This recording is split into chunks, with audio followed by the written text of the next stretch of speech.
Today, we'll be taking the old cracked dashboard on the 4Runner and installing a Coverlay dash cover.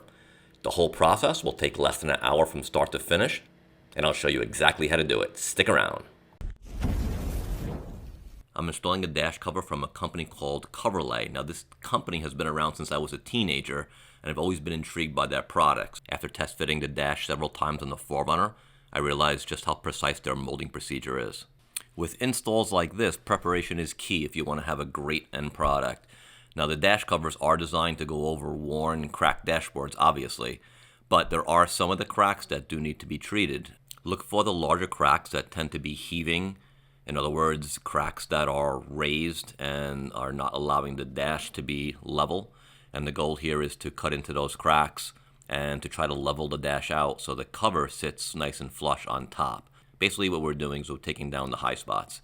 So on my utility knife, I have a brand new razor blade. Do not use dull razor blades when it comes to this procedure. And then slice along the edges of the cracks to try to level them off. After that, I take my straight razor and then I go over it again and I try to level out each side of that crack. If the edges of the dash are starting to fray or you don't feel it's becoming as level as you'd like it, you can use sandpaper as well to help aid this process.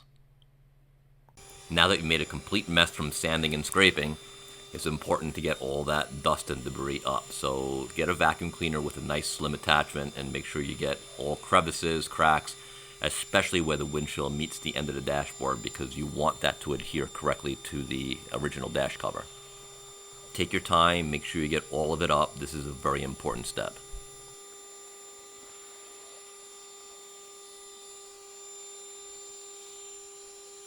Now we have to do the final cleanup and prep on both the original dash and the new dash cover. So what we're using is a glass cleaner that is ammonia based. This is very important. You're not supposed to use any kind of chemicals on both either the dash or the dash cover. That includes lacquer thinner, acetone, or anything like that. While it seems like it might be a good idea to use that for prep, the issue is if it reacts with the plastic when you put the dash cover on, over time it can start to warp or misshape the plastic of the Coverlay.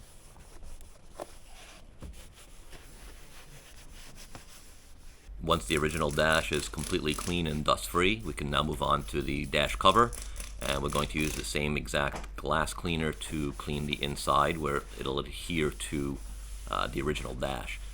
Now, these covers are painted, so if you see any paint overspray on the inside of the cover, you should take sandpaper and sand that paint off before doing this step right here. As I mentioned before, prep is key, so take your time with this. Make sure that you get all surfaces on the underside of that dash cover, especially the edges where the silicone is going to go. Make sure that you're constantly using clean rags, switch them out often, and then allow it a little time to dry. Before putting the adhesive on, I strongly recommend you do one final test fit. What I realized is there are certain little areas where the dash cover would get hung up, and you have to understand that when the adhesive is on there, you only get one real shot to get it to lay perfectly. Otherwise, the adhesive could go in places you don't really want it to go, and it's not easy to clean up. Possible, but not easy. What I also understood was, you can see where my hand is right there, that there's a little lip where the windshield and the original dash cover are, and you have to make sure on this particular vehicle that the dash cover was put under the lip. Now I know when I do the final fitting that I have to angle it correctly so it goes under the lip and it sits correctly. The adhesive is supplied with the kit, and it is a silicone. Now, I've seen a few people screw this up, so the silicone is to be applied only on the edges, not in the field of the dash cover. When I say the field, that means not in the open areas in the center. It's very tempting to want to put it into the field, but you need to refrain from doing that. I keep it right around 1 inch from the edge, and you have to go around all the edges. It's also very tempting to want to gob the silicone on and put a little extra thinking that it's going to stick better, but that's also going to be a mistake. You only need a light bead around the edges, and in addition to the edges, all the openings.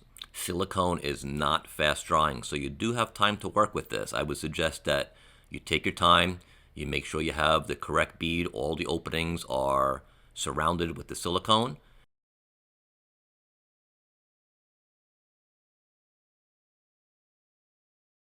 and you do one last inspection before your final fitting. Here it is. The time has come. This is your big moment, guys. All right, so you've test fitted this dash cover several times, and you should know exactly how it fits. So this is the one reason why we do that test fitting over and over. Right there, I'm getting the dash cover under that lip by the windshield that I was talking about earlier. Once that's in and under, all I have to do is push down on the other parts of the dash, and it basically snaps into place. That's how tight of a fitting these moldings are. So they do a real nice job when they produce these dash covers, and once they're on, they basically clip on, and the silicone just glues them into place. Right now, I'm just working the silicone in and make sure that it's seating to the original dash cover. Take your time with this. Make sure that you press every edge where that silicone was. Like I said earlier, you have plenty of time to work. Silicone is not a fast-drying adhesive. Now, maybe this is something I should have mentioned earlier, but when I was doing test fittings, I had already folded a bunch of pieces of cardboard. And the reason behind this is I shove it in between the dash cover and the windshield, and it presses down on the cover so the silicone stays in contact with the original dash. And I also noticed that when I did one piece of folded cardboard, it wasn't enough. I needed a second piece of the cardboard to push down on the first piece, and that held it nice and securely into place. So I already had these pre-cut and pre-folded. I knew exactly where they went, and it was very easy for me to work them into the correct positions.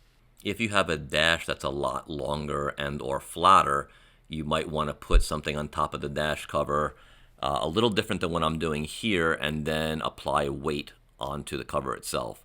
So it just depends on the shape of your dash. During your test fitting, I would make sure you have all these items prepared. Once you have the top of the dash secured, it's important that you go back and you make sure that the edges are also secured. So what I'm using here is painter's tape to try to get all the little areas where the silicone was and make sure that they stay in place and glued to the original dash. The challenge that I had here was the painter's tape stuck perfectly to the overlay. However, on the original dash, some of the pieces, some of the black pieces around the radio and the vents, the painter's tape was not sticking. So I had to come up with a different idea. And I just happened to have a light-duty duct tape on hand.